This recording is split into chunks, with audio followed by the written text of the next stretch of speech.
Gepleýär Azatlyk radiosi. Hepdeniň jeminiň leýartyny. Gepleşikleri Pragadak studiodan men Ýogşan Annurwan alyp barýaryn. Hormatly dinleýijiler, bu hepde Azatlygyň web saýtyny iň köp okulan habarlaryň başyny prezidentiň awraýyny daýylaýar. Prezidentiň ogly dukanlardaky azyk nowatlaryny garşyk ýardyna atlan çap edilen habar çekýär. Panier Berdimuhammedow özünden soň maşgalasynyň we rejiminiň saklanyp galmagyny kepillendirmek isleýär. Türkiýeden getirilen türkmen raýatlarynyň birine COVID-19 ýüze çykaryldy. Daşary ýurtlarda okuyan türkmen studentleriniň arasynda ölüm wakaty köpelýär. Azyk narhlary keýigiň şahyna çykdy. Ilat aljaranly ýagdaýda diýen atlan çap edilen habarlarymyz hem bu hepde iň köp okulanlaryň bäşligine girdi. Bu hepde iň köp dinlenen gepleşikleriň başyny hem prezidentiň awraýyny daýylaýar. Prezidentiň ogly dukanlardaky azyk nowatlaryna garşyk ýardyna atlan çap edilen gepleşik çekýär. Agrenk mezurlugy Türkmenistanyň awtologlara degişli nowatdaky talaplar peýda boldy. Türkmenistanyň ilaty un paýoklaryna zar bolan wagty häkimetler alawaýlar üçin paýok girizmekçi bolýar. Azyk narhlary keýigiň şahyna çykdy. Ilat aljaranly ýagdaýda Türkiýe bilen Russiýanyň Merkez Aziýadaky bassaşlygy Türkmenistan türki öňeşden gaça durýar diýen atlan çap edilen gepleşiklerimiz hem bu hepde iň köp dinlenen gepleşikler boldy. Bu hepde Azatlygyň web saýtyny türkmen görnüşleri 10-nji hepde atly fotosergimiz bilen bilelikde Owganistanyň Talibanyň kontrollugy diýen atlan çap edilen maglumatymyz köp tomoşaçy çekdi. Hormatly dinleýijiler, Azatlygyň web saýtynda çap edilen habarlar bilen tanyş bolup öz pikirleriňizi, öz maglumatlaryňyzy paýlaşmaga çagyrýarys. Azatlygyň azat pikir aýtmak mümkinçiliginden peýdalanmagy duşdan geçirmäň. Gepleýär Azatlyk radiosi. Hormatly dinleýijiler, hepdeniň jemini türkmen prezidentiniň täze wezipesi we bu göçümiň arkasyndaky ýagdaýlar baradaky söhbetler bilen dowam etdirýär. 14 aprelde habar berilişi ýaly Milli Geňeşiň Halk Maslahatatynyň agdalarynyň birinji çağırşynyň mejlisinde iş başyndaky prezident döwlet başçysy Gurbanuly Berdimuhammedow Halk Maslahatatynyň ýagny parlamentiň täze döredilen ýokarky palatasynyň başlygy wezipesine saýlandy. Şeýlelikde Halk Maslahatatynyň agdasy Gurbanuly Berdimuhammedow Halk Maslahatatynyň başlygy wezipesine saýlandy. Egerde Türkmenistanyň konstitusiýasynyň prezidenti halk maslahatyna agda bolmagy, mejlis deputatlygyny gadagan edýänligini we konstitusiýaga görä prezident wezipesini ýerine ýetirip bilmedik ýagdaýynda onuň ygtyýarlyklarynyň täze prezident saýlanýança halk maslahatynyň başlygyny, parlamentiň spikerini geçmeliligini nazara alsak, bu ýerde bir topar sorag dörýär. Azatlyk Türkmenistanyň baş kanunyny çapraz gelýän soňky syýasy özgertmeler barada Azat Ýewropa Azatlyk radiosynyň Merkez Aziýa boýunça bilermeni Türkmenistanyň syýasy durmuşyny ýakyndan ýazarlayan ekspert Bruce Panner we Ýaşul Abbassener, olarky diplomat Nurmuhammed Hanafow bilen söhbetdeş boldy. Odaly kardeşim Merdan Sariýewiň kömegi bilen Panner'iň pikirlerini dinläliň. Bruce prezidentiň halk maslahatynyň başlygy wezipesine taýlanmagy baradaky habary nähili garşyladyňyz?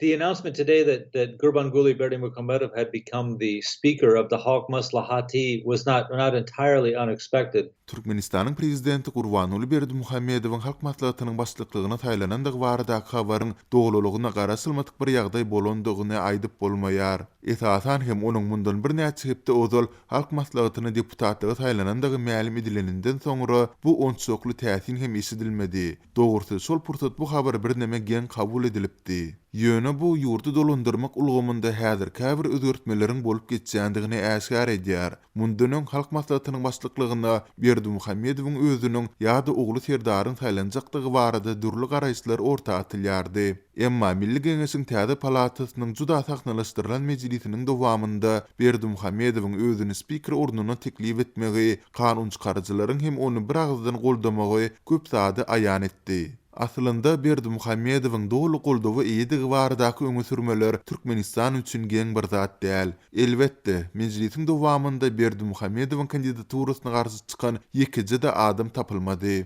Historically, for Turkmenistan, very common when the leader gets in front of the country, total approval.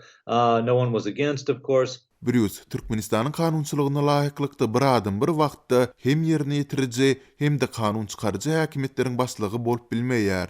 Galy bertede baş kanunyň 73-nji maddasynda Türkmenistanyň prezidenti Türkmenistanyň Milli Geňeşliginiň agzasy ýa-da deputaty bolup bilmez diýilip açyk aýdylýar. Muny nähil düşündirýärsiňiz? We know that the Constitution doesn't mean very much in Turkmenistan. The president holds ultimate power. Bilsimiz ýaly Türkmenistanda konstitusiýanyň hiç ýyly many mazmuny ýok. Prezident bar häkimeti öz elinde saklaýar, kellesine gelen ähli zady edýär. Bu ýagdaýlar nazarda tutulanda onuň häzirki hereketi bir neme geň görünüp bilinir, emma onuň halk maslahatynyň başlyklygyna geçmegi bilen hukmany ýagdaýda bir maksat göz öňünde tutulýandyr. Berdimuhammedowyň soňu bilen prezidentligi ogly Serdary geçirer ýaly häzir munyň üçin kanuny taslary döredýän bolmagy ähtimal. Onuň ýakyn geljekde prezidentlikden çekilip ýurtdaky ikinji möhüm syýasy wezipäni eýlap oturmagy isleýän bolmagy hem mümkin. Egerde nähildir bir sebäplere görä nowatdaky prezident wezipesini ýerine ýetirip bilmän ondan çetleşdirilse, onda Berdimuhammedowyň bu orna gaýtadan dolanmagy göz öňünde tutýan bolmagy hem mümkindir. Şoňa meňzeş ýagdaý Gazagstanda hem bolup geçdi. 2019-njy ýylda Nursultan Nazarbayew wezipesinden çekilip prezident hukmynda özüne we paly Kasym-Jomart Tokayewy goýdy. Özü hem wezipe borçlary giňeldilen Howpsuzlyk Geňeşiniň başlygy boldy. Nazarbayew ýurtda entegem möhüm orna eýeleýär. Aslynda köpler Nazarbayewyň ýurdy henis hem özüniň dolandyrýandygyna, Tokayewyň bolsa sadajy göz üçin goýulan biridigine ynanýar. Türkmenistanda häzirki wagt bolup geçýän syýasy özgertmeler hem şoňa meňzeş. Ýöne Türkmenistanda häkimiýeti atadan ogly geçirmek ugrunda tagalla edilýär. Egerde ähli zat olaryň isleýişi ýaly geçse, onda Serdaryň ýurduň nowatdaky ömürlük prezidenti bolmagy hem mümkin. And one expects that Serdar would be in the presidency probably for his lifetime if everything works out according to the plans they seem to have. Häkimiýetiň atadan ogla geçmegi iş ýüzünde nähil amal edilip bilinir. Are we going to see a snap presidential election? Will this just be a Türkmenistanda irki prezidentlik saýlawlary yglan edilip bilinir ýa-da halk maslahatynyň meclisleriniň birinde gelin prezident hukmynda Serdar Berdimuhammedow saýlalyň diýen ähengde bir teklip orta atylyp, ol hem ýurtda adatçy bolşy ýaly bir agzydan oňlanyp bilinir. and they approve the handover? Brüs, ýokarda hem belläp geçişiňiz ýaly Berdimuhammedow häzir ýurtda ähli häkimiýeti öz elinde saklaýar. Ýurtda onuň möhüm syýasy garşydaşlary hem ýok. Siziň öz sözleriňiz bilen aýdylanda bu syýasy oýunlary edil häzirki pursat näme zerurlyk bardy? We know that President Berdimuhammedow disappeared from public view. Berdimuhammedow bir näçe gezek dolulugyna ýitirim bolupdy. Köpler onuň agyr keseldigini aýdýar. Ol soňky gezek ençe mühipdelap gözden ýetip gaýtadan peýda bolanyndan soňra ogly Serdaryň hem syýasy karýerasy birden-ka götürgilenip başlady. Ol gyzky wagt arlygynda bir ýokary derejeli wezipeden beýleki bir wezipe belenildi. Daşary ýurtlara sapar edýän türkmen delegasiýalarynyň düzümine goşuldy. Berdimuhammedowyň häzir saglyk ýagdaýlary sebäpli häkimiýeti ogluny geçirmek ugrunda howlugýandygyny çaklap bolar. Ol ogly prezident bolsa da gapdalyndan oňa hiç kimin garşy çykmazlygy üçin gözegçilik etjek bolar. Galy bertede Gurbanuly Berdimuhammedow özü dünýäden ötünden hem soň Guran syýasy rejiminiň we maskalasynyň saklanyp galmagyny kipillendirjek bolýar. Country and guaranteeing that his family and his system will endure after he is gone. Hormatly dinleyijiler, Adat Ýewropa Adatlyk Radiosynyň Merkezi ýurtlary boýunça eksperti Bruce Panier'in Türkmenistanyna Türkmen prezidentiniň halk maslahatynyň başlygy wezipesine bellenmegi baradaky pikirlerini dinlediňiz. Indi bu söhbetdeşligi Ýaşul Abbas Sener odalky diplomat Nurmuhammed Hanafi bilen dowam etdirýär. Nurmuhammed aga ine habarlardan ma'lum bolýaly Berdimuhammedow halk maslahatynyň başlyklygyna saýlandy. Şoň bilen birlikde de ine Bruce Panier'in pikirine göre bir ýerde dogrudan prezidentligi atadan oglu geçirmek meselesi barada öňden saklanyp gelýän pikirler belli bir derejede tasdik bolýany meňzeýär. Siziň pikiriňizçe bir näme bolup geçýär Türkmenistanda? Türkmenistanyň prezidenti näme üçin birden bir halk maslahatynyň başlyklygyna saýlandy. Bir ýerde Gazagystanyňky ýagdaýlar bilen nähili baglanyşyp görýäňiz, ýa Berdimuhammedowyň saglyk ýagdaýy bilen bagly nähili meseleler görýäňiz. Öz pikirleriňizi paýlaşsaňyz. Tawur ýoşan hakykatdan özü urunda niýaz hem halk maslahatynyň başy bolup diýeni o döwürde halk maslahaty ýa-ni iki palataryň ýokurky palatasy dälli.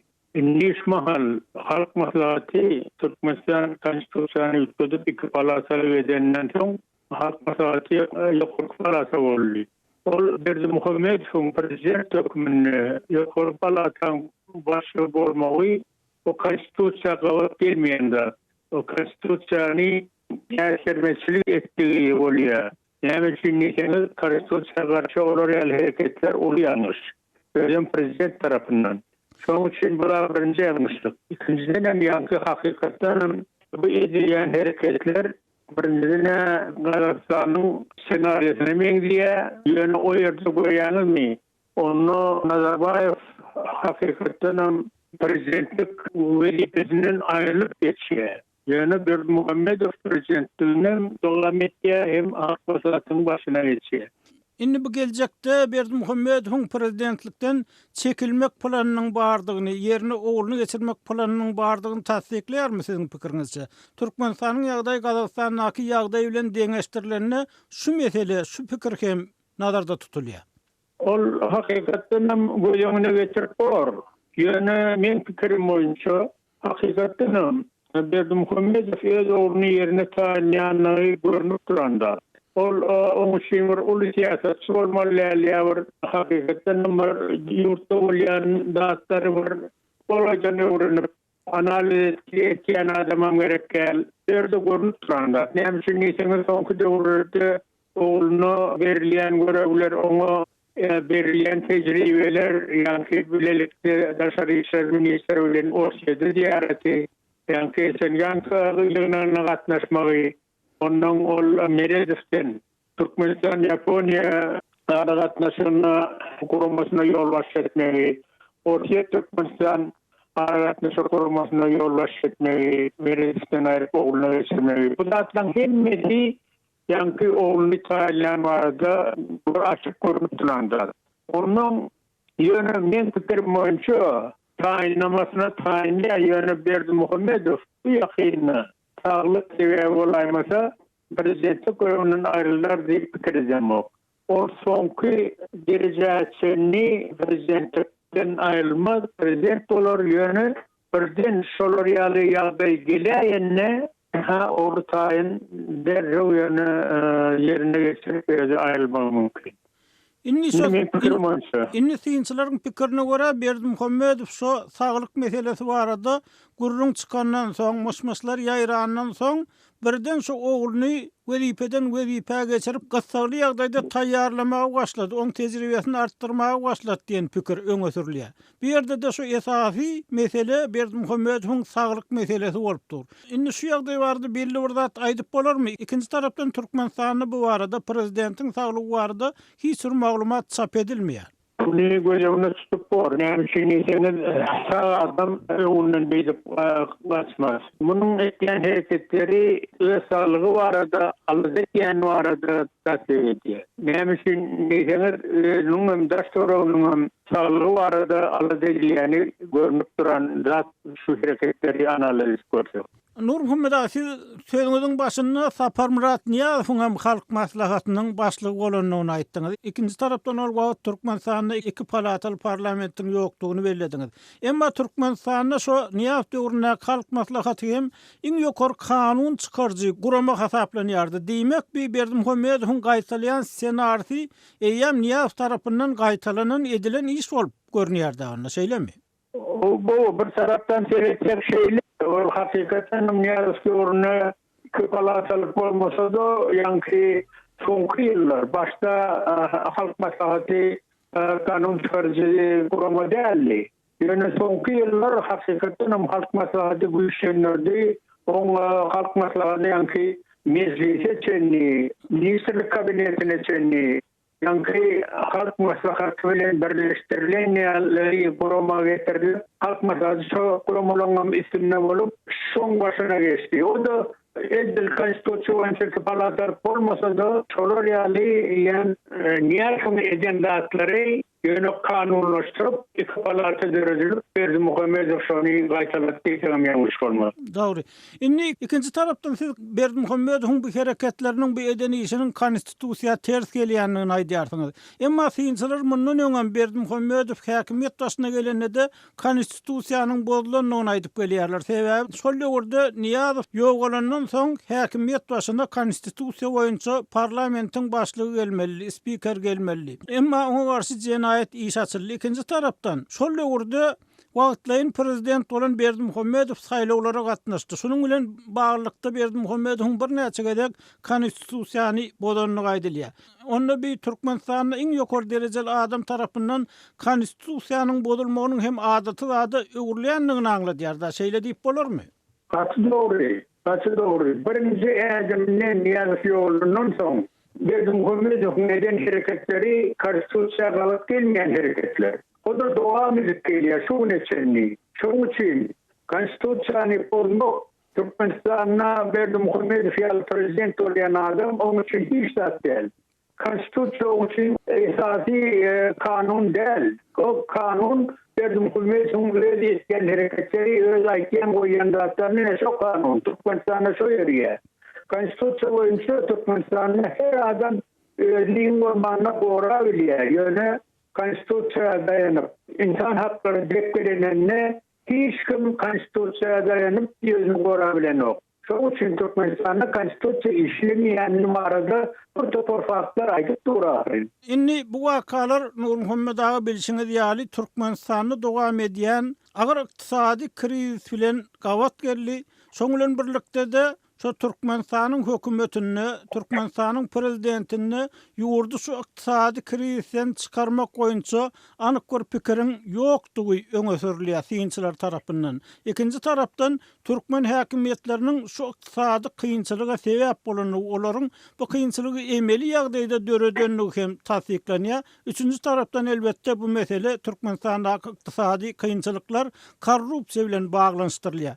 Indi siziň pikiriňizçe Berdi Muhammedow şu ýagdaýda ogly bilen doğrudan hem häkimiýeti uzak saklap bilermi? Käbir synçylaryň pikirine görä Berdi Muhammedow eger oglyna geçiren ýagdaýynda hem häkimiýeti onuň oglyna ykdysadydan çöken ýurt miras galýar. Bu bolsa häkimiýetleriň barha beter kynçylyga düşýän, az galýan halk bilen güzüýüz boljakdygyny aňladýar. Indiki senarlar nähir gözeňine getirýäňiz näme bolup biler bu ýagdaýda? Ýa-da bir ykdysady meseleler çözülüp bilermi belli bir derecede? Hakikaten Zina Korsakya umumy görnüp duran zat ýok, ýa-ni prezidentiň bir programma bar. Nähili hereket edip bu ýa-ni agyr finans ýagdaýyndan iqtisady ýagdaýyny düzüp bordy bir edilýän programma ýok. Ne özüne ogluny da bardyrdymak, ýöne bolaýanda da biz bilýäris. Berdi Muhammedow prezident bolup oturan döwründe ne oglu bolsun, ne eleki ornwasarlary bolsun, ne ministrler bolsun, öz programmasyny, öz ýa-ni hareketlerini borcu boýunça edbilen oklar. Näme üçin diýseniz, hemmesi Berdi Muhammedowyň agyna kirip durur. Şo näme diýse şo bolýar. Balan adamdan kesem çykmalar, programmadan bolmalar, hiç adam bolmalar. Şo üçin men pikirim boýunça ogluny baram bolsa bolýar, kesem çykar bilmez. Berdi Muhammedowyň özi çağırıp oturan bir program edildi aýmese. Ýöne bu neçeni gynanda olar ýaly programma ýok. Bar olsa onu hukman çıkarmalı gorkazmalı ahirin. Hakikaten ağır ýagdaýda şonu boyun almalı, onun boyun alan oklar. Şu ağır ýagdaýdan biz naşyonal hareketler bilen çykjak bolýar diýip bir programmamız bar diýip şonu gorkazmaly, o da ýok. Şoň üçin edil hakikaten erteýün prezidentlik ýa-ni ogluny geçäýänne o çöken ýurdy, ağır ýagdaýda ýurdy oglunyň başyna atmak. Olar ýagdaýdan nähil çykjany mene bilemok. Bular ýagdaýdan çykmak gasy ağır. Onuň bu esasy bir sebäbiniň meri korrupsiýa. Ilki bilen men pikirim boýunça hakikaten bu ýagdaýdan çykjak bolsalar korrupsiyaya karşı güçlü hareketler etmeli. Yoksa bu yaldacan hiç ortam çıkılmayalar. Onun şu yalda devam edene onu hakikaten halk bilen karşılığa çıkar. Halk bu yaldaya köp çıda bilmez. Bunun sonu katil ağır yaldalara ağır hareketleri Türkmenistan'a gelmeye mümkün. Inni sizin pikiriňizçe şu agyr ýagdaýlaryň öňüne almak üçin jemgyýetçilik ýa-da intelligensiýa, akylly başly adamlar, aktivistler, siýasatçylar näme edip biler, nähil çäre tap biler şu ýagdaýda? Şunu gödeňine getirýäňizmi? Öz pikiriňiz barmy şu arada? Ben pikirimi ýanka etmeli. Birinji bir hakykatdan hem ýagdaýyň dolu analizini edip, şu ýagdaýdan nähil çykmaly bir programa ornamaly. Ondan esasy yankı programın esasy birinji nowatda korrupsiýa garşy hemme taraplaryň bunu hareket edip korrupsiýa garşy hareket etmeli, korrupsiýany ýok etmeli. Şonu etmeseler hiç bir programı Türkmenistan'a işlemeden ýagdaýy düzelmeli. Indi bu wezipe sizin pikiriňizçe kimin wezipesi? Häkimiýetler bir tarapdan ne tankyd edilýär, ençe meýillap şeýle programmany düzenoklar diýip. Jemgyýetçilik bolsa garaşýa kimdir birleriniň bu işleri ederine garaşýa. Sizin pikiriňizçe bu işler etmek kimin wezipesi? Bu jemgyýetde kimin boýuna düşýär? Aýry-aýry adamlaryň boýuna düşýärmi ýa bütün halkyň, jemgyýetçiligiň, intelligensiýanyň, aktivistleriň hemme adamyň wezipesimi?